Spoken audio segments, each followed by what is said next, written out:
и нека най-симпатичното и добре сложено момче да спечели и да спечели нашата награда лице на The King. Ние с радост ще му дадем това, което сметнем, че е нужно като награда за него, на която той да може да се наслаждава, да носи, да се облича по този начин и да го спечелим като наш клиент.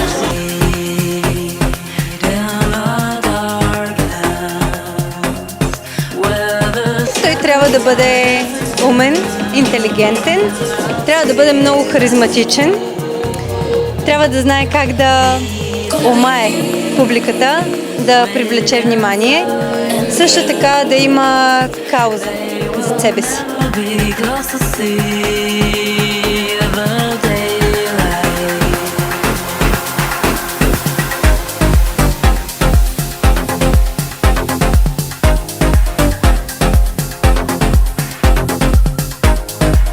Мистър Бургас с кампания, която е насочена към популяризиране на спорта сред младите, особено към борбата с затлъстяване сред подрастващите. Пожелавам му много успехи професионални и в модата и се надявам да бъде така успешен, както и дамите в нашата агенция. По-скоро е въпрос на усещане. Походката, визията, как се държи на сцената. И по този начин бихме го определили. Най-доброто от себе си, може би, това със сигурност ще доведе до успех. Надявам се наистина тези момчета, които изберем днеска, да бъдат пример за младите, как трябва да изглежда един мъж, да бъдат достатъчно добре изглеждащи, да имат поведението на мистер Бургас и изобщо да представят една съвкупна фигура, която всеки един младеж да иска да постигне.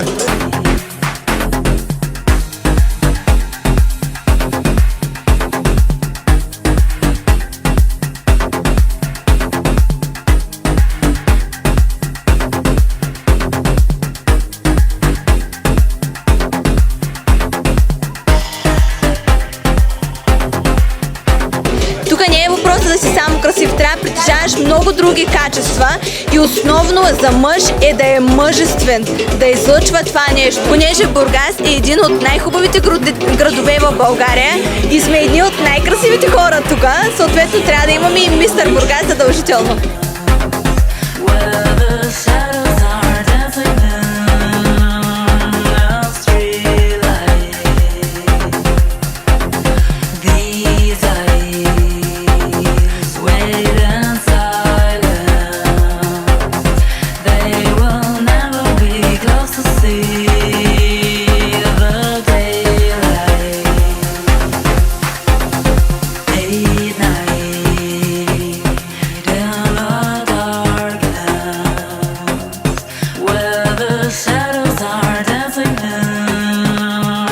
Първо смятам, че конкуренцията ще бъде много сериозна, защото все пак Бургас е известен с хубавите си мъже, високи, атлетични, така че се надявам конкуренцията да бъде наистина ожесточена и смятам, че това ще се превърне в един конкурс с високо реноме, който ще създаде традиция и мъжете също да се включват в такъв тип мероприятия и да премерят сили.